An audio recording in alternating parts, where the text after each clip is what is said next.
Hello everyone, my name is Yixue Zhang and I'm the Student Mentoring Workshop Co-Chair at ICSE 2023 and also ICSE 2024.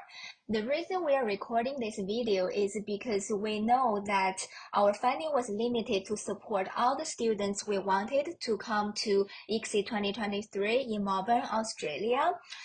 So for the students who couldn't attend in person, we wanted to share what was going on at the workshop at ICSE 2023 and also share that we will have another student mentoring workshop at ICSE 2024 in Portugal. So if you're interested in what our workshop covers, you can apply to join us in 2024.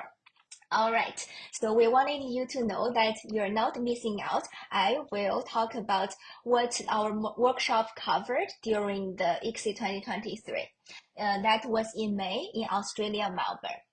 All right, so I will share the link of the slides and you can find out the statistics of who were participating in 2023 at our workshop in person if you're interested. But this video is meant for the students who couldn't join us in person in 2023. So I will skip this part and mainly talk about the content that covered in the workshop. This slide might be interesting. Let me pause here for a sec.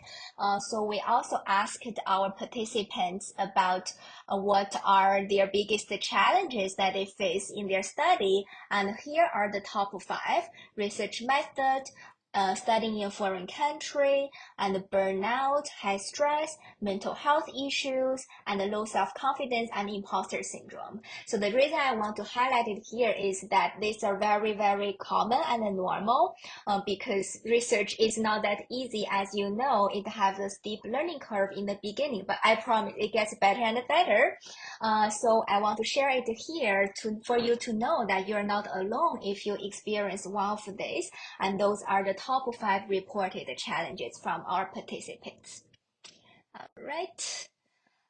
So there are also some information about the mentors that we recruited. We tried to have diverse background of the mentor so that we can pair students up with different perspectives. All right, now is the core part at our mentoring workshop. As you know, mentoring is such an important aspect of a student's successful career, but the one-day workshop is not going to cover everything to change your entire life, right? I want you to know that mentoring is a consistent effort that you can actively seek out throughout your career. And at a one-day workshop, we wanted to highlight some key principles in mentoring. The first one is not all mentoring is created equal. Believe it or not, mentor-mentee relationship is kind of like a dating, but maybe not exactly like dating, but I want to emphasize that matching is very, very important. There could be a mentor that's the best mentor for a student, but might be the worst mentor for another student. So matching styles and having the mentor that really works for you is very important. And here I wanted to share that there are some good signs of what is a very good mentor for you. One is listen to you and answer your concerns, not just some concerns they think you have, but you don't really have, and ignoring your own concerns that they don't think is a problem for you. Because mentor's job is to help you, not just sharing whatever that they find useful, because everyone is unique and they might find different things useful for them. So listening is very important skill for a mentor to have. And also, if they listen to you, they should also have empathy and caring for you, for your success. And also willing to spend time. If a mentor always seems so busy, that makes you think that, oh, I don't want to bother them. You feel like a burden if you try to schedule a meeting with them. Maybe that's not a very good fit for you. You want a mentor that really, that is really willing to spend time with you and genuinely want to help you. And also, a good mentor is usually very, very open-minded. They would recommend other resources as well and other people's perspectives, and also introduce you to other networks, because one person is likely to be limited to answer all your questions. There could be some questions that this particular mentor is limited and they don't know much about. They would acknowledge that, and through their network, they might even recommend someone better for you for a specific question you have. So another one is mutual benefits. So mentor-mentee relationship is a two-way relationship. A great mentor usually finds this mentoring experience very rewarding, and they enjoy doing that. And they also learn a lot from the mentees as well. So we also learn a lot from students, and it's an ever-growing relationship. You should both feel very happy to meet each other, basically. And also, they would be honest and clarify, even demystify some hidden rules, for you to navigate the research career. And also, they offer constructive feedback. Something that's actionable that really help you, instead of just telling you, no, don't do this, don't do that. But what if students don't know what to do?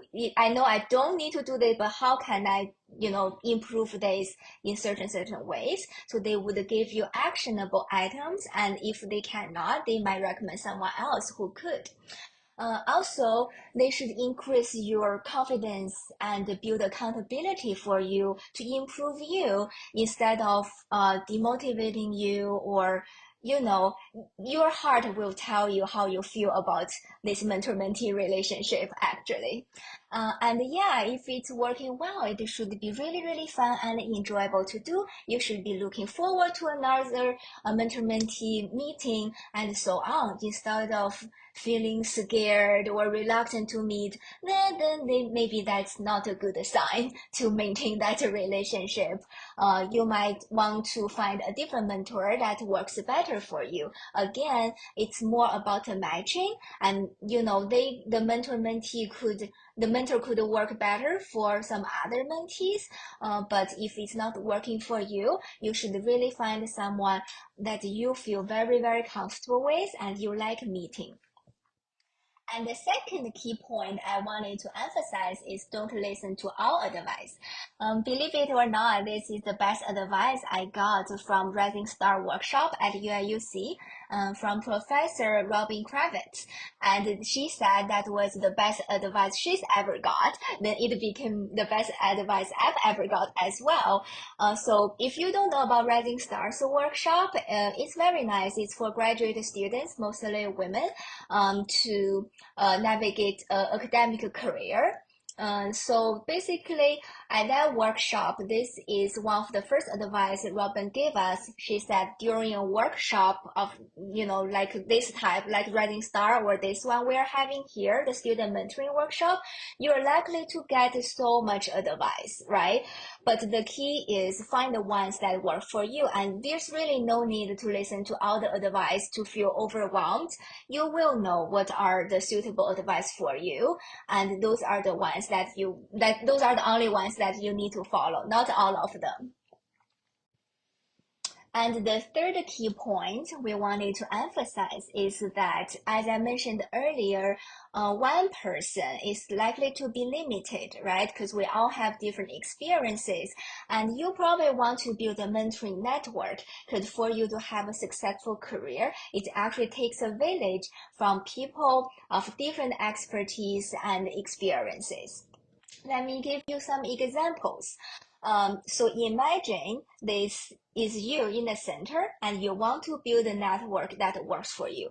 And there could be different types of mentors, such as advisors. If you're a PhD student, you already have an advisor who's most likely to help you with your academic career, such as building your research skills and so on.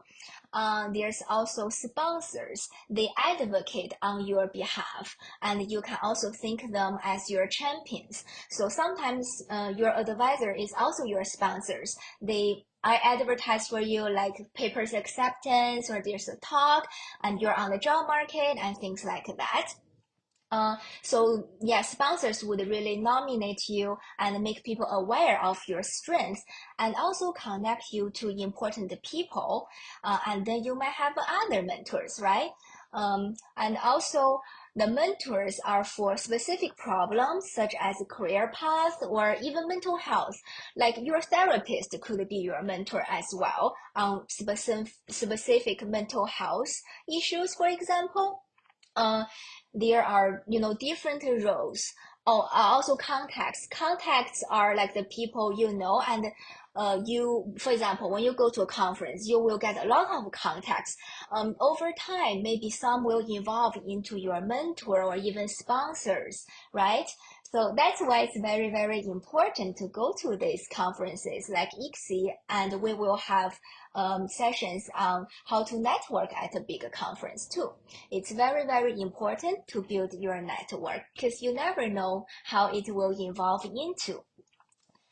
All right.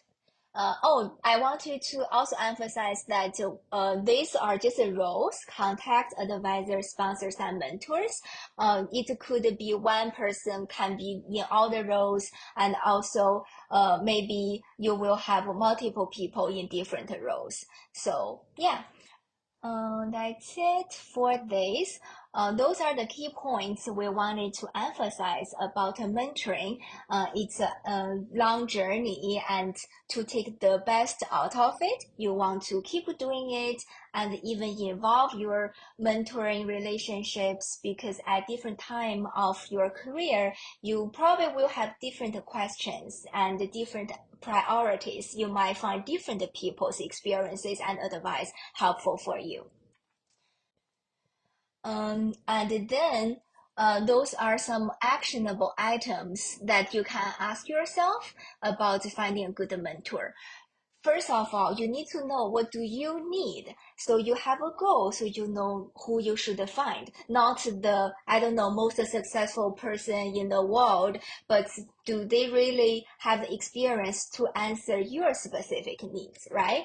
And with that goal, you will know, okay, this is what I need, then who can provide it, or who can help you find someone to provide it. And the next step is, take steps to get it, to find people with diverse background and discipline and seniority is likely to give you different perspectives for you to find what works the best for you. And then it's the quality control. As we mentioned earlier, maybe the first meeting wouldn't tell you a whole lot about whether this relationship is working well or not. But as it evolves, for the ones that you really, enjoy meeting this mentor, it's your treasure for your life. So maintain it. If it's working well for you, that's really awesome. Maintain it as in you can update your mentor periodically about your achievements or your concerns and things like that. Just don't let an awesome relationship die. And if it's not working well, end it. Bad advice sometimes really can cloud our judgment. It's noises and it's not good for you. So yeah, it's like a sunk cost. You don't have to maintain it if I mean, you can still maintain the relationship, but you don't have to always listen to the advice. And you can, because then you can spend your time wisely on some other mentor relationships that can really help you. All right, so that was what we shared at our workshop about some key points in student mentoring. Hopefully, that can help you find the mentors that can help you. And then we did a mingle time for students to mingle with other participants in the room, talk to as many people as you can, and we rotate every 5 minutes. And there's a list of the questions. If they don't know what to talk about, they can just talk about these topics. The reason we rotate is because ICSE is really big, and we want you to expand your network. So every 5 minutes, you meet someone new to expand your network. And if you really hit it off, you will definitely talk to each other for the entire conference, right? That is also why we have the workshop on Tuesday, right before the main ICSE conference, so you can go deeper, with someone who you really have some mutual interest with and talk more with them. But at the workshop, we want to create this BFS style networking opportunities instead of DFS style, which you will already feel motivated to pursue after the workshop. And look around, all those people in the room, when you're mingling with them, they can be your contacts and mentors and even sponsors. So after the mingle time at our workshop, we had two keynotes. One is about academic well-being, because as you know, health is the most important thing in our life. So we want to emphasize that academic well-being is challenging, but it's very, very important, and there's ways to navigate it. So the keynote presentations are also on our website, which I will put a link in the end of this video. The second keynote is, of course, about networking at conferences. So we wanted to prepare students for ICSE, and I will also have the link to that slides as well, so you can take a look of what was covered at those two keynotes. There's even a breathing exercise that you can try that we all did together at the workshop. Another thing we did was some quick stretches. So I was leading some stretches like like this. I don't know if you can see me, different stretches for students to take a break at such a chaotic conference. And I want you to take that home to remember we're not robots, and make sure you take care of yourself. And then in the afternoon, we had mentoring pods. So basically, we have different mentors and students in small groups, one mentor and 2 to 4 students, something like that, to cover different topics. And then we also made sure we rotate different students to different mentors, again for the same purpose, to expand your network, because you have the entire conference after the workshop to talk to the mentor that you already talked to. If you never talk to them, sometimes you may feel scared to walk up to them directly. So we want to create as many opportunities as possible for you to know each other's faces, so you can continue your wonderful conversations after the workshop. Those are the topics we covered at the mentoring pods. If you have other suggestions, please feel free to email us to make the student mentoring workshop at ICSE 2024 even better. We will still have a session like this for 2024 as well. The last thing we had after the mentoring pods was a panel discussion. It's like AMA style, ask me anything. We also had students submit their questions in advance if there's anything they wanted to discuss. And the topic centered around work-life balance a lot during the panel discussion. And we will have another AMA style panel for ICSE 2024 as well. If you're interested, here's the link to our website, and you can apply to participate in ICSE 2024's student mentoring workshop as well. Also, as I mentioned earlier, the keynote presentations, as well as some tips for students, including networking tips, which are very useful for ICSE. You can also find them on our website. All right, apply to join us for 2024. We look forward to seeing you at ICSE in Portugal next year. Bye. See you soon.